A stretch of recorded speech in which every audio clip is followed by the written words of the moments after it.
Pag-uusbong sa iyo ang pagkaswail dahil hindi mo na naunawaan, ang paningin mo, silang lahat mali, ikaw ang tama. Pero ang cause sa ganung pang pinaglalaban mo, dahil nalito ka na. Tingnan mo ang mga rason ng mga taong ganyan. Hindi ko na naunawaan. Hindi ko na maintindihan ang ating pamamalakad. Lahat ng mga pagkakabahagi-bahagi, ganun po ang nangyari. Ganun po ang naging faction. Unawain. Kaya mag-uumpisa ang ugaling rebellious, Nimrod, pag nalito ka na. Kaya wag mong hayaan kung mararamdaman mo ang kalituhan na ikaw ang i-override nito. Wag mong hayaan na pamunuan ka ng kalituhan. Dahil pag pamunuan ka ng kalituhan, manganganak siya. Lilitaw doon si Nimrod at maghahari sa iyong kalituhan. King of Babel.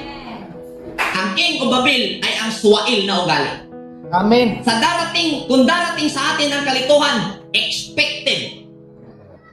Darating si King Nimrod. Darating King Saul. Sa dihang naglibog ang katauhan, kaniadto, balikta. Nung nalito na ang mga tao, na namuhay na hindi aware, na gumamit sa kaisipang mainit, nagkaroon ng attitude suwail. At itinatag nila ang health program. At inaalam na nila ang mga bagay-bagay sa kanilang pamamaraan. Gumawa sila ng sariling sistema. Mga imbento. Nalito ang isang tao. Nalito siya kung ano talaga identity. Confused siya. Ano ba talaga ako? Babae o lalaki? Babae yung katawan ko, emotion ko, lalaki. Identity crisis na. Ano gawin ko?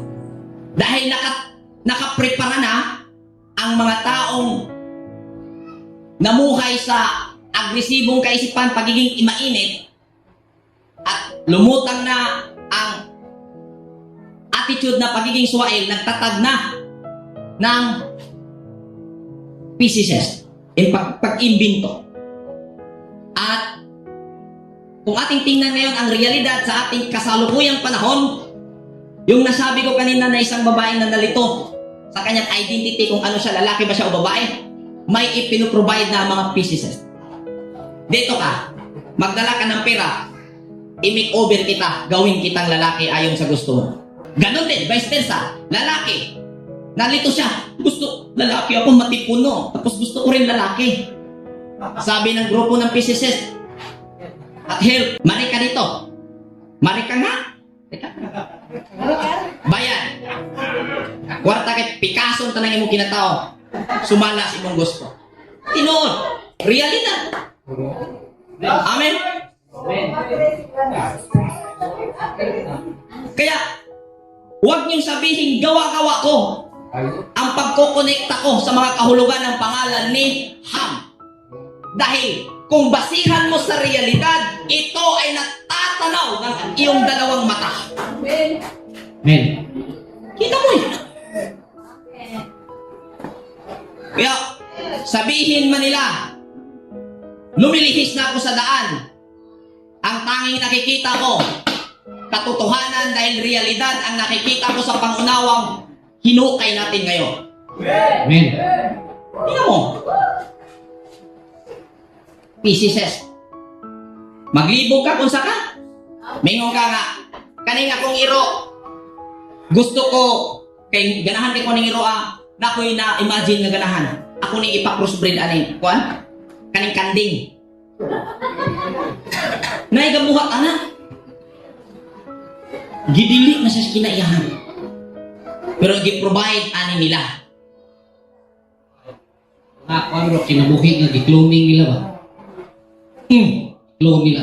Na mga clone. Na nakoy mo ana nga kanang agresibo siya sa sarili niya ba? Na hindi na siya mamamatay dahil mahal na mahal niya yung sarili niya. Tapos hindi siya naniniwala na bumalik yung Misaya gaya ng iba. Kaya kanang maniwala na bumalik Misaya para malas pobre.